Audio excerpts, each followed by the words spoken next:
Bonjour à tous, je suis ravie de vous retrouver aujourd'hui dans une nouvelle vidéo afin de vous présenter mon book haul du mois de mars. Mars a été un mois riche en acquisitions puisque j'ai reçu pas moins de 15 livres. Ce sont les 15 livres que vous pouvez voir dans mon dos et on va tout de suite voir ensemble ce dont il s'agit. Je ne maîtrise pas encore tous les paramètres de mon nouveau décor, entre la lumière, l'horloge qui sonne, la chienne qui ronfle et qui soupire à mes pieds, mais ça va venir au fur et à mesure.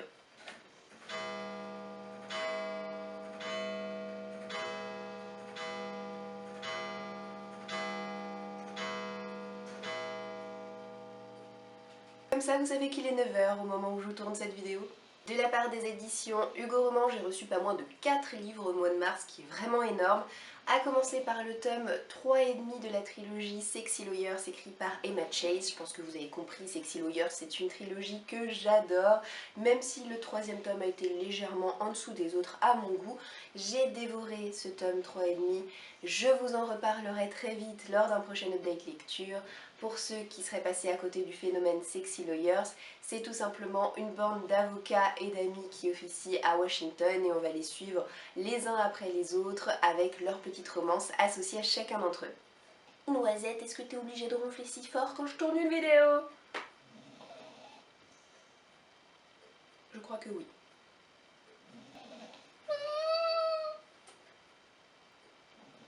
Vie de merde. Noisette. La chienne fait un bruit d'aspirateur asthmatique quand elle respire. Oh. J'ai également reçu... Non mais après les ronflements, c'est la mastication, on va jamais s'en sortir les gars. Ok, on reprend. J'ai ensuite reçu Coquille Bastard, écrit par Vicky Land et Penelope Ward. C'est donc un récit à 4 mains et si je bats la mesure avec mon marque-page, c'est tout simplement parce que ce livre, je l'ai lu, je vous en parlerai donc très vite lors d'un prochain update lecture et j'avais oublié mon marque-page à l'intérieur. Dans ce récit à 4 mains, on découvre deux personnages qui sont Chance et Aubrey qui se rencontrent dans une station-service alors qu'ils sont tous les deux en train de se rendre en Californie. Ils ne se connaissaient pas et vont apprendre à se découvrir puisque Chance a eu un problème mécanique sur sa moto.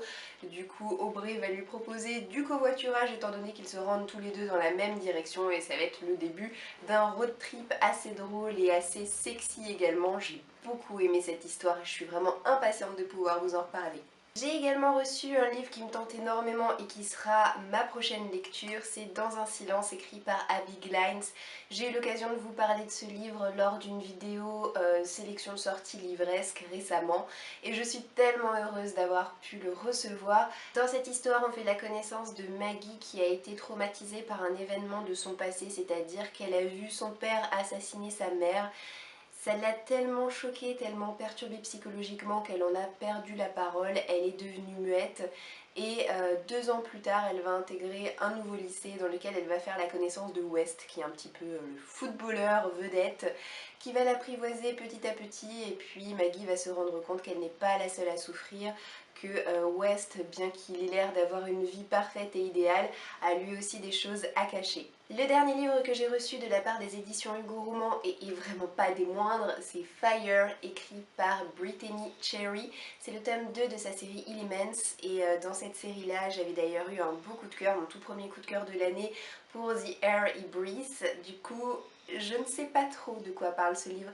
Je vous avoue que sur le coup, j'ai lu le résumé quand il est sorti, mais je l'ai très rapidement oublié. Je sais qu'il part un petit peu sur la même base que le tome précédent, c'est-à-dire on a deux personnages, un homme et une femme, dont la vie est complètement brisée pour je ne sais quelle raison, et bien entendu ces deux personnages qui sont très différents l'un de l'autre vont finir par se rapprocher.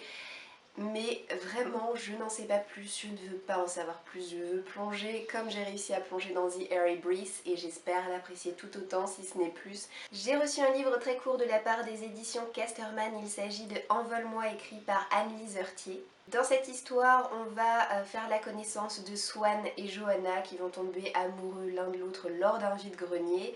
Johanna est en fauteuil roulant mais bien qu'elle soit handicapée, les deux adolescents vivent une belle histoire d'amour. Et un beau jour, Johanna va commencer à broyer du noir lorsqu'elle va apprendre que sa cousine a été acceptée à l'Opéra de Paris. En effet, la danse, c'est sa passion depuis toujours. Sauf que Johanna a bien conscience de ses limites en étant dans un fauteuil roulant. Swan va quand même tout faire pour que Johanna n'abandonne pas son rêve et puisse danser pour de vrai. Ce livre m'a l'air d'être aussi tendre et touchant que l'a été Phobie douce. Alors je ne suis pas vraiment encore tout à fait habituée aux publications des éditions Casterman, mais je les remercie tellement d'avoir pensé à moi. J'ai reçu de la part des éditions Naos un livre de Ariel Holzel qui s'appelle Les Sœurs Carmine. Pareil, ce livre je vous le présentais lors d'une vidéo de sélection de sortie livresque. Je suis tellement contente de l'avoir reçu. D'ailleurs l'objet livre est vraiment magnifique, je suis fan de la couverture. Il y a des espèces de petits dessins comme ça à l'intérieur, je ne sais pas si vous verrez bien à la caméra, mais l'objet livre est vraiment très chouette.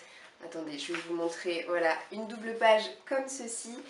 On est dans de la fantasy urbaine avec un univers un petit peu proche de ce que peut faire Tim Burton. Je veux dire, rien que ça me vend du rêve. On va faire la connaissance dans cette histoire de Marie Vert qui est une voleuse dans la ville de Grisaille. Qui essaie de survivre tant bien que mal et de joindre les deux bouts en compagnie de ses deux sœurs. Et il va y avoir une histoire d'assassin, il va y avoir une histoire de roi et de reine. Je pourrais pas vous en dire beaucoup plus, mais j'ai l'impression que ça a l'air d'être assez décalé, assez loufoque, mais assez exceptionnel aussi finalement. Je suis vraiment pressée de me caser cette lecture, ce sera fait courant avril. Je vous tiendrai bien entendu au courant de ce que j'aurais pensé de cette histoire, mais oui, je meurs d'impatience de me lancer là-dedans. Dans le cadre du club des lecteurs Scrineo, j'ai reçu un nouveau roman de la part de cette maison d'édition. Il s'agit de Quelques pas de plus, écrit par Agnès Marot. Alors Agnès Marot, c'est l'auteure française de IRL. Je n'ai pas encore lu ce roman, mais voilà, il a tellement fait le buzz que bien entendu il est dans ma bibliothèque et je finirai tôt ou tard par me caser cette lecture. En attendant, je commencerai par découvrir cet auteur avec Quelques pas de plus. Je ne sais pas ce que vous en pensez, mais là aussi je suis particulièrement friande de l'illustration, de couverture.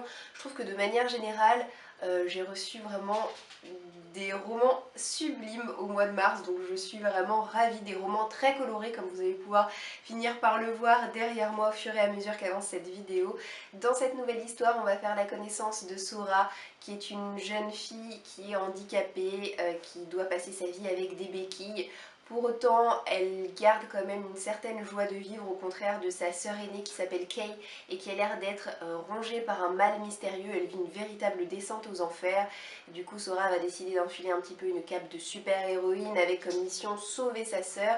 Et pour ça, elle va essayer de partir à la recherche des origines Navarro que leur a laissé leur mère. Et ça m'a l'air très sympathique, ça m'a l'air également dépaysant et je pense que c'est ça que j'attends le plus de ce roman, le dépaysement.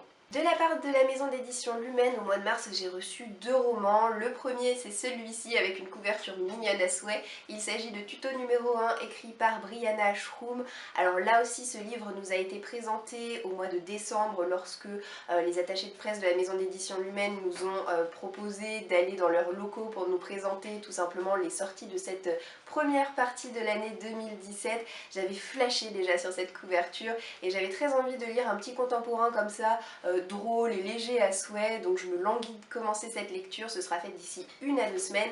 Et concernant l'histoire, on va découvrir une héroïne qui projette de partir en voyage de classe à New York, sauf que pour ça elle a besoin forcément de gagner un petit peu d'argent, et dans ce but là elle va ouvrir un blog qu'elle va faire monétiser, et dans ce blog elle va proposer des tutos. Alors des tutos sur quoi? Des tutos sur la vie de tous les jours quand on est au lycée, sur comment réussir son contrôle de maths, sur comment bien embrasser un garçon. Et pour tout ça, elle va décider d'expérimenter un petit peu ce qu'elle propose et ça va forcément la mettre dans des situations assez embarrassantes, voire cocasses. Donc je vous reparlerai très vite de ce livre. L'autre livre que j'ai reçu de la part de la maison d'édition Lumen, c'est The Effigies, écrit par Sarah Rollet. J'ai reçu à la fois le roman mais également un petit kit presse comme ça. Dans le fond de la plaquette, on a tout simplement le résumé de l'histoire et on a également un petit carré comme ça avec les portraits des 4 héroïnes, les 4 effigies. Donc effigies, c'est tout simplement le nom qu'on donne à 4 femmes qui sont hyper célèbres. Ce sont des combattantes dotées de pouvoirs très particuliers qui doivent affronter ce qu'on appelle des fantômes, qui sont des créatures de cauchemar. Et ces combattantes se transmettent tout simplement leur pouvoir à la mort de chacune d'entre elles à une personne comme ça, pas forcément quelqu'un de leur famille, mais ça peut être vraiment n'importe qui. Maya est l'héroïne de cette histoire, elle a 16 ans et c'est elle la nouvelle effigie, puisqu'il y a eu l'une des 4 combattantes qui est morte et ses pouvoirs se sont transmis dans Maya, et elle qui idolâtrait les effigies n'en croit pas ses yeux quand elle se rend compte qu'elle est devenue l'une d'entre elles et que dès que le monde entier l'apprendra, ça y est, elle deviendra célèbre à son tour. En attendant, elle va devoir monter dans l'arène et souder un petit peu les liens entre les jeunes filles puisqu'elles se sont un petit peu distancées les unes des autres avec le temps. Ça m'a l'air assez complexe mais à la fois très prometteur et j'espère ne vraiment pas être déçue par cette lecture. Et le dernier service presse que j'ai reçu, je n'ai pas encore pris le temps de l'ouvrir, donc je vais l'ouvrir devant vous, ça va être mon mini unboxing de cette vidéo. Je sais qu'il vient de la maison d'édition Michel Lafon, mais je ne sais pas exactement de quel livre il s'agit puisque j'attends 2 romans de leur part. Alors c'est parti pour l'ouverture.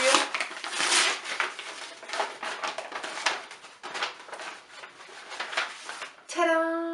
Ah, c'est transféré. Il s'agit de la nouvelle dystopie des éditions Michel Lafon, transférée, écrit par Kate Blair.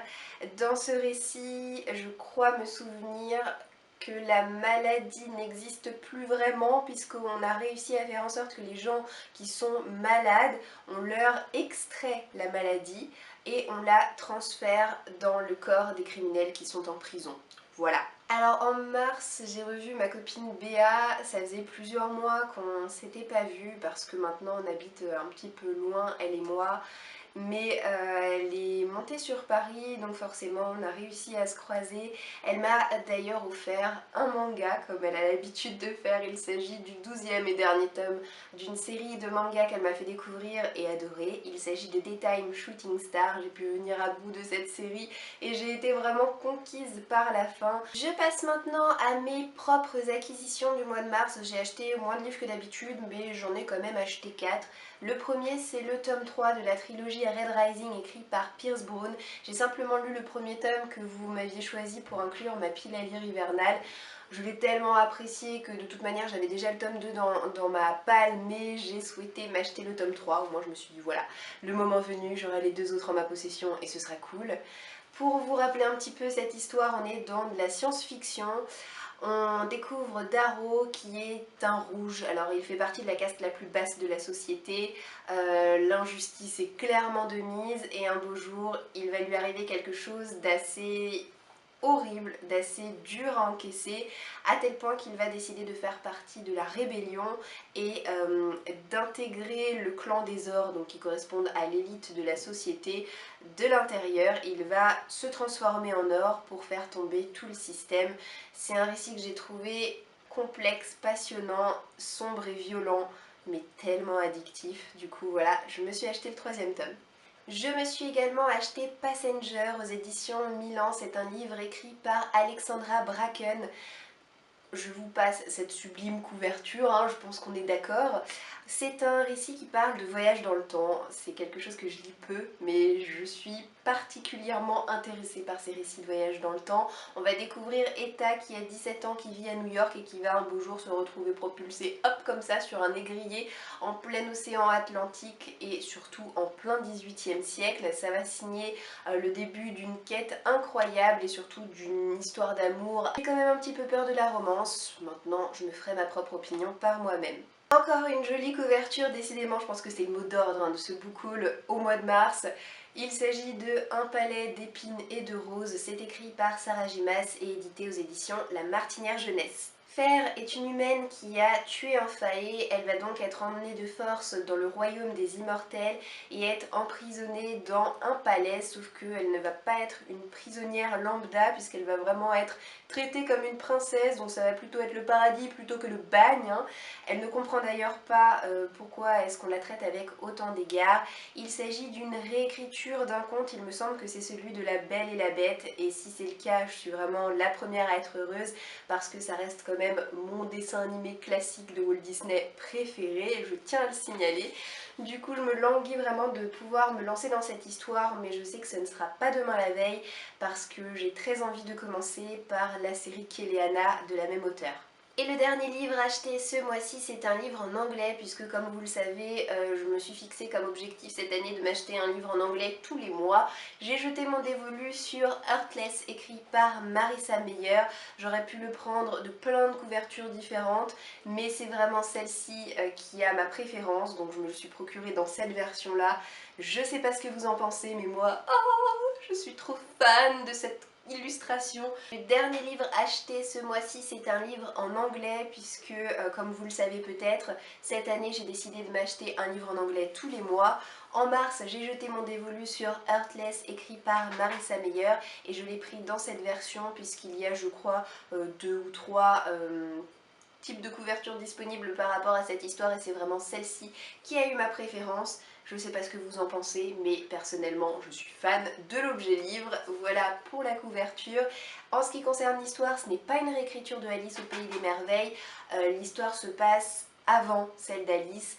On découvre la Reine de Cœur qui est à l'époque bien plus jeune qu'elle ne l'est dans Alice au Pays des Merveilles. On va la voir vivre sa vie et avoir une histoire d'amour qui va complètement la tournebouler. La Reine de Cœur, c'est un personnage qui m'a toujours énormément intriguée et qui me faisait un petit peu peur quand je voyais le dessin animé de Walt Disney à l'époque. J'ai vraiment envie de la découvrir sous un autre jour et je suis particulièrement intriguée par ce livre. Ça y est, mon book haul est enfin terminé, j'espère que cette vidéo vous aura plu. N'hésitez pas à me dire si nous avons des livres en commun et si vous en avez déjà lu certains. Je vous souhaite de passer une très bonne journée et je vous dis à très bientôt dans une prochaine vidéo. Ciao ciao!